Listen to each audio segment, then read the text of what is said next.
Welcome to Donmar TV News Channel. Beer na pinasok mo, Opo. ito ba'y alam ni Secretary De Lima?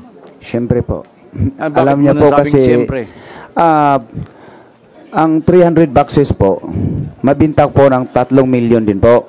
Kasi 10,000 per box, ang bili ko po ay 700 pesos per box. So yung 1 million po ay para kay sekretary. Okay. Ibig sabihin, yung tinubo mong 1 milyon, binawasan mo yung tinubo mo at 1 milyon ibinigay mo kay Secretary. O basta po 3 million mabinta po doon, tapos ang 1 million sa kanya, may 2 million ako, siyempre ako nakakapital, may nakapital po ako. Ang iba naman doon, siyempre pamiar ko din sa mga maliliit na Viocor at mga tao at mga sa tao ko rin sa production. Meron kayong tawag kong production, Herbert C. Production po, meron po ako doon. So yun doon, kinukuha namin mga inarinta na mga generator, mga yung mga equipment na speaker, trusses, mga lights, sound engineer, mixer. No, so doon binatapos yung mga sweldo, doon ko kinukuha every my big concert po ako, doon ko kinukuha yung sobra po. Basta 1 milyon po kay Secretary po, De Lima po. Okay. Kanino mo binigay yung share ni De Lima na 1 milyon doon sa beer profits mo? Ang bagman po niya po, ang tagakuha ng pera ay si Sir Junel Sanchez, security aid niya sa kay Secretary De Lima. Minsan po siyang kumukuha doon sa pumasok sa maximum. At si Ronnie Daya naman po, yung malapit na driver niya, ay lagi pumupunta din kay GB Sebastian. So minsan, hiningian ko po siya ng una ng account number.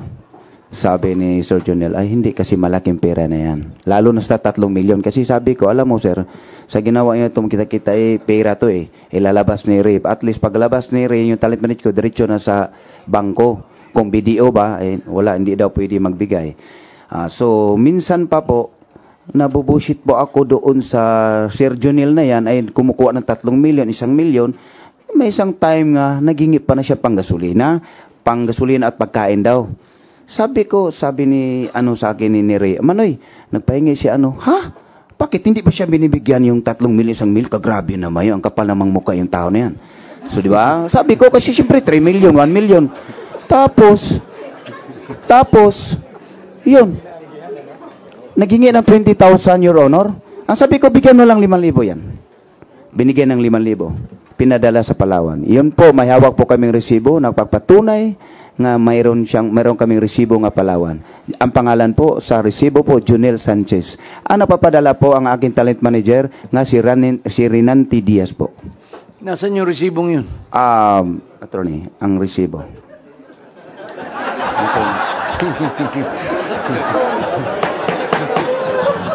Mr. Chairman.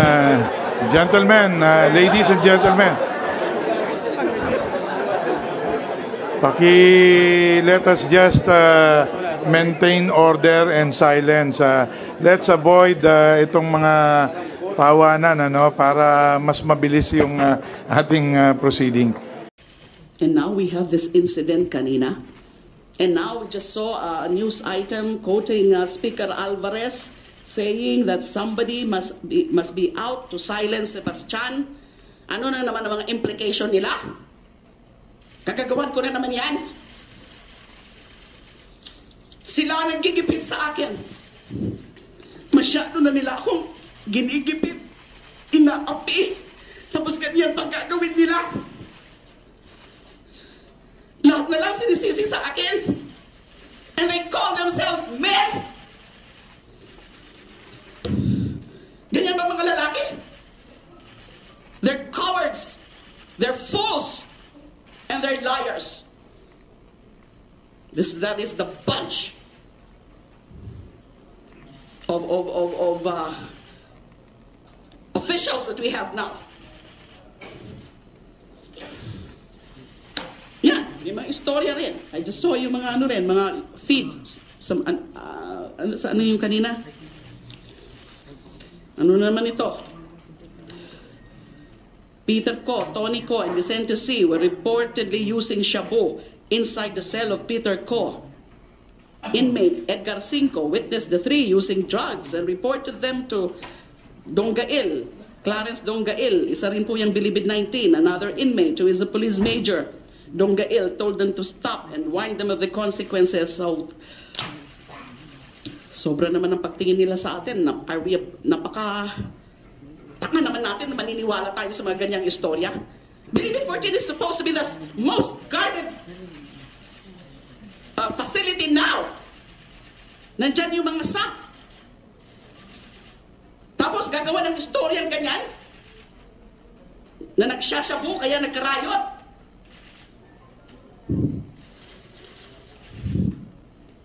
Tama na po. In your desperation, Pangulo, para siraan niyo ako,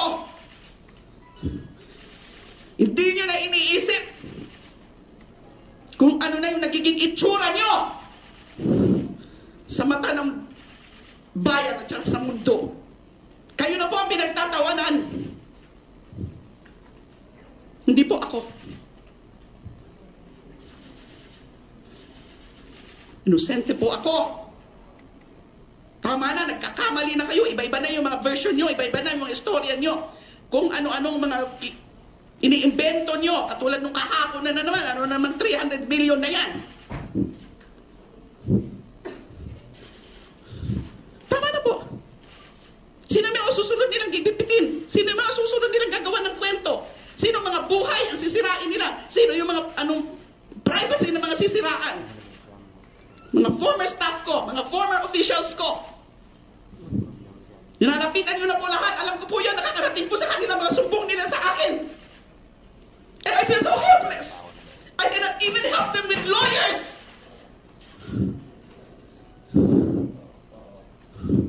Dahil kung papadalhan ko sila ng lawyers, sasabihin nila, ayan, kasi proprotektahan para hindi siya i-ano. So what am I supposed to do now? Tell me.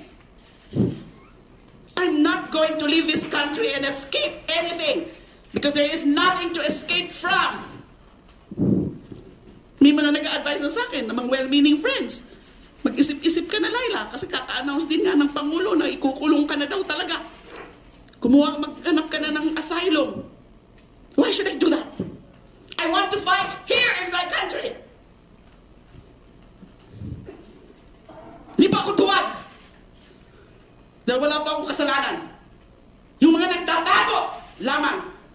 At saka yung mga walang mga mga duwag ang umaatras. Hindi po si Laila de Lima. Hindi po ako pinalaki ng tatay ko na maging duwag. Tama na. Hulihin nyo na ako ngayon. Kung yan naman talaga gusto nyo, ikulong nyo na ako ngayon. I'm here.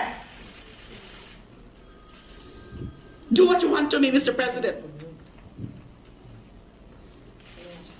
I'll wait for you. Thank you.